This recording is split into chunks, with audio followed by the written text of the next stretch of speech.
Nabi SAW, muliakanlah tamu-tamu kalian. Hari ini kita telah kehilangan adab, kehilangan sikap kepada orang-orang yang datang. Mestinya hadirin mulia, orang yang datang ke rumah kita, datang ke kampung kita, kita muliakan, meskipun dia orang kafir. Meskipun dia orang kafir. Siapa yang kedatangan tamu yang tidak dia kenal? Dalam sebuah ayat dikatakan sungguh itu adalah tamunya Allah. Tapi siapa yang kedatangan tamu yang dia kenal, itu adalah tamunya Rasulullah SAW. Muliakan tamu. Nah, jadi hadirin sekalian, penting perkara ini diulang-ulang. Perkara yang paling penting dalam kehidupan manusia adalah perkara iman. Hari ini umat Islam, kalau ilmu jangan ditanya hadirin mulia, kathir ilmu tinggi, tapi amal hati lemah. Buktinya apa? Coba lihat masjid-masjid ketika sholat subuh. Ya Alhamdulillah di masjid kita ada jamaahnya. Tapi kalau berkelilinglah, sekali-sekali bapak-bapak, tuan-tuan semua berkelilinglah ke kampung-kampung, pergi ke pedalaman-pedalaman, pergi ke provinsi yang lain, lihat bagaimana keadaan sholat subuh. Menangis kita hadirin sekalian. Maka Buya Hamka mengatakan, kalau kalian melihat jumlah umat Islam, lihatlah ketika sholat hari raya Idul Fitri, lihatlah ketika sholat Jumat, itulah umat Islam. Tapi kalau kalian ingin melihat orang beriman, lihatlah ketika sholat subuh. Karena sholat subuh dan isya berat bagi orang-orang munafik.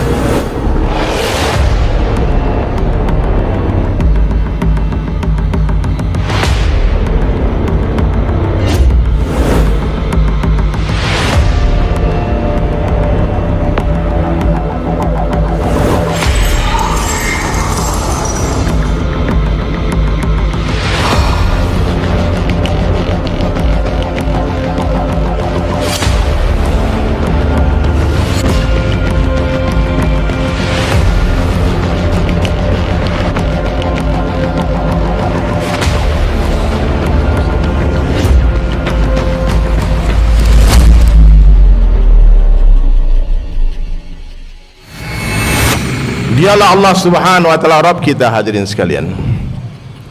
Selain Allah Subhanahu wa taala bukanlah Rabb. Selain Allah Subhanahu wa taala adalah makhluk, dan seluruh makhluk tidak bisa apa-apa tanpa izin Allah. Seluruh makhluk tidak bisa memberikan manfaat dan mudarat sedikit pun tanpa izin Allah, siapapun dia. Bahkan hadirin mulia, seluruh nabi berkumpul tak akan mampu memberi hidayah satu orang manusia yang mereka sukai. Hanya Allah satu-satunya zat yang berkuasa, selain Allah dikuasai. Hanya Allah yang berkuasa, selain Allah tidak ada kekuasaan apa-apa. Di dunia dan di akhirat yang berkuasa hanya Allah Ta'ala saja. Apa saja yang Allah kehendaki terjadi, pasti akan terjadi. Dan apa saja yang Allah kehendaki tidak terjadi, tidak akan terjadi. La ilaha illallah. Inilah keyakinan orang beriman hadirin mulia. Orang beriman tidak takut kepada siapapun kecuali kepada Allah, tidak meminta kepada siapapun kecuali kepada Allah, tidak berharap kepada siapapun kecuali kepada Allah. Semakin besar harapan kita kepada makhluk, maka semakin besarlah kekecewaan yang akan menghantam kehidupan kita. Makanya hadirin sekalian, Rasulullah SAW mengingatkan umatnya untuk senantiasa mengusahakan iman. Jaddidu imanakum, perbaharuilah iman kalian, tingkatkan iman kalian. Kaifa nujaddidu imanana ya Rasulullah, bagaimana cara meningkatkan iman kami ya Rasulullah? Maka Nabi SAW menjawab, aktsiru min qawli la ilaha illallah. Banyak-banyaklah kalian mengucapkan la ilaha illallah. Di mana saja, kapan saja, jumpa siapa saja, katakan kepada mereka la ilaha illallah. Hanya Allah satu-satunya zat yang berkuasa menciptakan, selain Allah diciptakan. Hanya Allah yang mampu memelihara seluruh ciptaannya, selain Allah dipelihara. Hanya Allah yang berkuasa memberikan rezeki kepada makhluknya, selain Allah diberikan rezeki. La ilaha illallah. Hanya Allah yang menghidupkan, selain Allah dihidupkan. Allah mematikan, selain Allah dimatikan. Seluruh dunia mau bunuh kita tidak akan mampu tanpa izin Allah. Seluruh manusia berkumpul, berkolaborasi dengan jin, dengan malaikat, dengan seluruh virus, tak akan mampu membunuh satu orang manusia. Kalau sudah waktunya mati, pasti mati. Tak akan ada satu orang pun yang mampu menyelamatkan, menghidupkan. Jadi hadirin sekalian, orang beriman tenang hatinya hadirin mulia. Dan Nabi berjanji tidak akan mati satu orang manusia, seorang hamba, sebelum Allah sempurnakan seluruh rezekinya. Apa yang kita takutkan? Kalau belum waktunya mati, tidak akan mati. Kalau sudah waktunya mati, pasti mati. Apa saja yang Allah kehendaki terjadi pasti akan terjadi. Apa saja yang Allah kehendaki tidak terjadi, tidak akan terjadi. Siang hari ini kita tidak berjumpa, namun Allah yang jumpakan kita.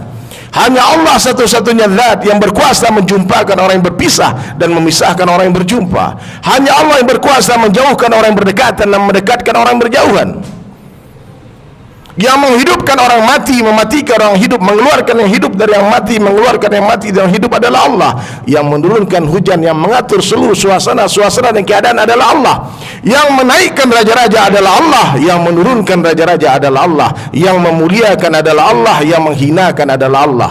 Allah berkuasa memuliakan orang biasa tanpa menjadikan dia raja. Allah pun berkuasa menghinakan raja-raja tanpa mengambil kerajaannya. Allah berkuasa membahagiakan orang miskin tanpa memberi dia harta. Begitu juga Allah berkuasa menyusahkan orang-orang kaya tanpa mengambil hartanya. Tambah kaya, tambah susah, tambah kaya, tambah hina. Makanya hadirin sekalian, dapatkan Allah, kita akan dapat segala-galanya. Tapi apabila kita kehilangan Allah, kita akan kehilangan segala-galanya. Rasa ini milik Allah. Allah meletakkan rasa di hati-hati manusia. Allah berkuasa menjadikan surga rasa neraka, neraka rasa surga. Api yang menyala-nyala hadirin mulia mestinya panas dan membakar Nabi Ibrahim. Tapi orang-orang bertanya, bagaimana rasanya api wahai Ibrahim? Beliau menjawab, serasa taman-taman surga. Kapan saat terindah dalam hidupmu wahai Ibrahim? Ketika aku dibakar.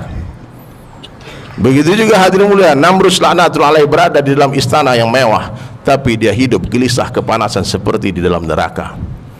Makanya hadirin mulia, orang beriman faham betul, yakin sempurna kebahagiaan, kemuliaan, kesuksesan hanya dalam mentaati Allah saja. Siapa saja yang mentaati Allah, bertakwa kepada Allah, dia mulia. Siapa yang tidak bertakwa, dia hina. Saat orang miskin tinggal di pedalaman, di perkampungan, tak cantik, tak tampan, tak rupawan. Ketika dia bicara, tak ada orang mendengarkan dia. Dia bagi usulan, tak ada yang terima usul dia. Dia pinang anak orang, tak ada yang menerima dia jadi menantu. Tapi di hati orang semacam ini ada Allah. Yakinilah, orang miskin semacam ini dia lebih mulia dalam pandangan Allah daripada seluruh raja-raja kafir yang ada di seluruh dunia ini. Makanya wajib khatib setiap Jumat mengingatkan jamaah untuk meningkatkan ketakwaan. Meningkatkan ketakwaan. Hari ini kita salah faham. Kita memuliakan orang karena pangkat dan jabatannya. Kalau ada pejabat-pejabat yang datang, kita semua bergembira, berlari-lari menyambut dia. Tapi ketika ada saudara muslim kita yang miskin datang, semua menghinakan dia, bahkan ada yang mengusir. Na'udzubillah min zalik. Maka hadirin mulia, yakinlah, satu orang miskin yang beriman, dia adalah calon raja di syurga. Dia adalah calon ratu bidadari di syurga. Maka ulama sampaikan, muliakanlah saudara-saudara muslim kalian seperti kalian memuliakan seorang raja dan ratu. Apalagi tamu hadirin sekalian. Kalau kalian beriman kepada Allah dan hari akhir, kata Nabi SAW, muliakanlah tamu-tamu kalian. Hari ini kita telah kehilangan adab, kehilangan sikap kepada orang-orang yang datang. Mestinya hadirin mulia, orang yang datang ke rumah kita, datang ke kampung kita, kita muliakan, meskipun dia orang kafir. Meskipun dia orang kafir. Siapa yang kedatangan tamu yang tidak dia kenal? Dalam sebuah ayat dikatakan, sungguh itu adalah tamunya Allah. Tapi siapa yang kedatangan tamu yang dia kenal, itu adalah tamunya Rasulullah SAW. Muliakan tamu. Jadi hadirin sekalian, penting perkara ini diulang-ulang. Perkara yang paling penting dalam kehidupan manusia adalah perkara iman. Hari ini umat Islam, kalau ilmu jangan ditanya hadirin mulia, kathir ilmu tinggi, tapi amal hadirin mulia lemah. Buktinya apa? Coba lihat masjid-masjid ketika sholat subuh. Ya alhamdulillah di masjid kita ada jamaahnya. Tapi kalau berkelilinglah, sekali-sekali bapak-bapak, tuan-tuan semua berkelilinglah ke kampung-kampung, pergi ke pedalaman-pedalaman, pergi ke provinsi yang lain, lihat bagaimana keadaan salat subuh. Menangis kita hadirin sekalian. Maka Buya Hamka mengatakan, kalau kalian melihat jumlah umat Islam, lihatlah ketika salat hari raya Idul Fitri, lihatlah ketika salat Jumat, itulah umat Islam. Tapi kalau kalian ingin melihat orang beriman, lihatlah ketika salat subuh. Karena salat subuh dan isya berat bagi orang-orang munafik. Jadi hadirin sekalian, ini penting, diulang-ulang lagi hadirin mulia. Tingkatkan iman, tingkatkan ketakwaan, banyak-banyak ucapkan la ilaha illallah. Di mana saja, kapan saja ketemu petani, ingatkan petani yang memberi buah adalah Allah, bukan pertanian kalian. Itu buah bukan datang dari ranting, ranting bukan datang dari dahan, dahan bukan datang dari batang, batang bukan datang dari akar, akar bukan datang dari tanah, tapi akar datang dari Allah, batang datang dari Allah, dahan datang dari Allah, ranting datang dari Allah, dan buah pun datang dari Allah. Kamu pedagang, ingatkan para pedagang, hai pedagang, yang memberi kamu rezeki adalah Allah, bukan perdaganganmu. Azan berkumandang, tinggalkan tokomu, pergi ke masjid, tinggalkan rezeki, penuhi panggilan Zat yang Maha memberi rezeki. Itulah orang beriman. Hebat orang beriman yang hadirin mulia. Orang beriman tak yakin kepada yang nampak. Alladzina yu'minuna bil ghaib. Sesungguhnya orang-orang yang beriman siapa? Orang yang percaya kepada yang tidak tampak, percaya kepada yang gaib, yakin sempurna kepada Allah. Kembalilah kepada Allah hadirin sekalian, kembalilah kepada Allah.